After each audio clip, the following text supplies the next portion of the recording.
আসসালামু আলাইকুম। বিলুপ্ত প্রায় বাট অসাধারণ দুর্দান্ত একটা রেসিপি আজকে আপনাদের সাথে শেয়ার করতে চলে আসছি। হয়তো অনেকেই এই খাবারটি এখনো খান নাই। যদি না খেয়ে থাকেন অবশ্যই এই বোয়াল মাছের গিলা কলিজা একবার হলেও ট্রাই করে দেখবেন। ইনশাআল্লাহ আমার রেসিপিতে ফলো করে রান্না করলে এত টেস্টি হয়ে থাকে যে এটা গরুর বট খাচ্ছেন না বোয়াল মাছের গিলা খাচ্ছেন সেটা বোঝা যাবে না। এতটাই টেস্টি আলহামদুলিল্লাহ। আর কোথায় পাওয়া যাবে এই বোয়াল মাছের গিলা কলিজা সেটাও ভিডিওর মাঝখানে বলে দেব।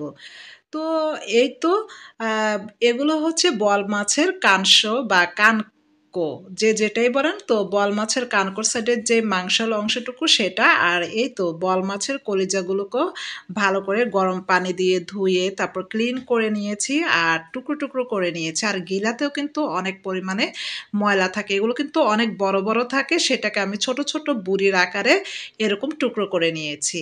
আর সবগুলোকে কিন্তু আমি গরম পানি দিয়ে ভালো করে ধুয়ে নিয়েছি। এখন লেবু চিপে লেবুর রস দিয়ে প্রায় 5 মিনিটের মতো রেখে দেব। এরপর আবারও 1 থেকে 2 বার নর্মাল পানি দিয়ে ধুয়ে পানি ঝরিয়ে নিব। আর এই তো এই বোয়াল মাছের গিলা কলিজা যে কোনো বড় বড় মাছের আড়তে পেয়ে যাবেন। আর স্পেশালি আমি এটাকে কালেক্ট করে মেরাদিয়া, রামপুরা যে মেরাদিয়া হাট সেখান থেকে, সেখানে অ্যাভেলেবেল ফ্রেশ এই বোয়াল মাছের গিলা কলিজা পেয়ে যাবেন। তো চলুন রান্নার প্রসেসিং দেখিয়ে দিচ্ছি।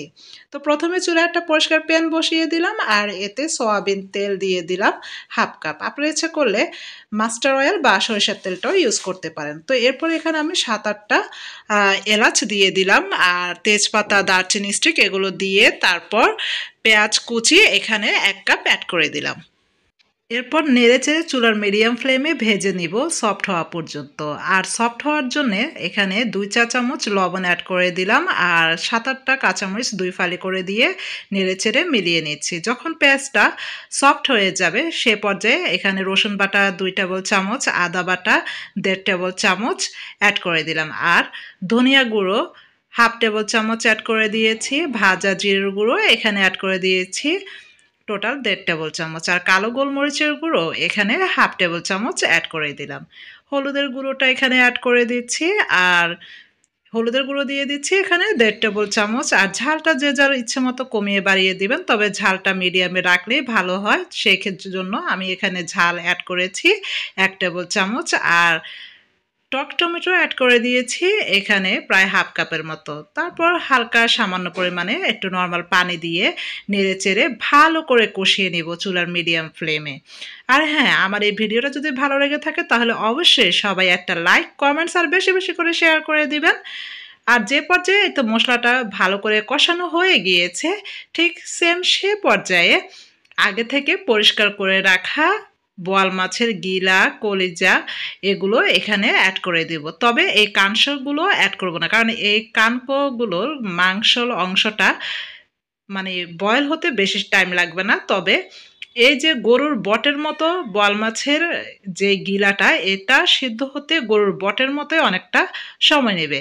তো সেজন্য এখানে গরুর বট আর কলিজা, সরি, বোয়াল মাছের গিলা আর কলিজাটা ভালো করে এর আগে থেকে দিয়ে নেড়েচেড়ে মিলিয়ে কষিয়ে নিব। তো এখানে কোনো প্রকার পানি অ্যাড করার প্রয়োজন নেই, ঢাকা দিয়ে দিলাম। পানিটা অটোমেটিক্যালি এই বোয়াল মাছের গিলা কলিজা থেকে বের হয়ে আসবে। এই তো ঢাকা উল্টে দিলাম প্রায় 10 মিনিট পর। তো দেখেন এর মাঝেও কিন্তু আমি 2-1 বার নেড়ে চেড়ে দিয়েছি, অটোমেটিক্যালি পানি কতগুলো বের হয়েছে। আর এই পানি দিয়েই কিন্তু আজকে এই বোয়াল মাছের গিলা কলিজা খুব সুন্দরে সেদ্ধ হয়ে যাবে আর কষানো হয়ে যাবে। তো নেড়েচেড়ে মিলিয়ে নিয়ে চুলার মিডিয়াম ফ্লেমে ঢাকা দিয়ে রান্না করে নেব প্রায় 30 মিনিটের মতো। তো এই তো 30 মিনিট পর ফিরে আসলাম। দেখেন খুব সুন্দর একটা কালার এসেছে আর অলরেডি খুব সুন্দর কষানো হয়ে গিয়েছে। আর দেখতেও একেবারে গরুর বটের মতো। আমি আপনাদেরকে বলতে পারি যে ইনশাআল্লাহ রান্না করে আপনারা একবার রান্না করে যারা গরুর বট বা ভুঁড়ি পছন্দ করেন তারা বারবার খেতে চাইবেন এই বোয়াল মাছের গিলা। তো এই তো যে পর্যায়ে কষানো হয়ে গিয়েছে, আগে থেকে ক্লিন করে রাখা বোয়াল মাছের কানকোর যে মাংসের অংশগুলো সেগুলো এখানে অ্যাড করে দিয়ে নেড়েচেড়ে ভালো করে মিলিয়ে কিছুক্ষণ কষিয়ে নিব। তো আগে যদি আমি বল মাছের এই কানকোর মাংসের অংশটা এই গিলার সাথে অ্যাড করে দিতাম তাহলে এগুলো গলে যেত, যেহেতু এটা মাংসের অংশ মানে মাছের অংশ তাড়াতাড়ি বয়েল হয়ে যেত তাই। তো এখন নেড়েচেড়ে কিছুক্ষণ কষিয়ে নিলাম প্রায় ৩-৪ মিনিটের মতো। এখানে এখন পরিমাণ মতো নর্মাল পানি অ্যাড করে দিয়েছি। আমি প্রায় আমার পরিমাণ মতো এখানে ১ কাপের মতো নর্মাল পানি অ্যাড করে দিয়েছি। তো দিয়ে ভালো করে নেড়েচেড়ে মিলিয়ে নিচ্ছি। তো হ্যাঁ, আমি এখানে আরেকটু পানি অ্যাড করেছিলাম অফ স্ক্রিনে, যেহেতু একটু কষানো লাগবে, তারপর কাঁচা স্মেলটাও যাবে, সুন্দরভাবে বয়েল হবে সেজন্য। তো দিয়ে ভালো করে নেড়েচেড়ে চুলার হাই ফ্লেমে রান্না করে নিব। তো এর আগে এখানে আমি কিছুটা ধনেপাতা কুচি ধুয়ে রেখেছিলাম সেটা অ্যাড করে দিলাম। আর ধনেপাতা কুচি অ্যাড করলে এর খুব সুন্দর একটা ফ্লেভার আসে আর খেতে আরও টেস্টি হয়। তো ধনেপাতাটা দিয়ে ঢাকা দিয়ে চুলার মিডিয়াম ফ্লেমে আরও ১০ থেকে ১৫ মিনিট রান্না করে নিলাম। তো এই তো দেখেন অলরেডি খুব সুন্দর একটা কালার এসেছে আর হয়েও গিয়েছে বল মাছের এই গিলা কলিজা রান্না। তো আজকে এ পর্যন্ত, আশা করছি খুব ভালো লেগেছে। আল্লাহ হাফেজ।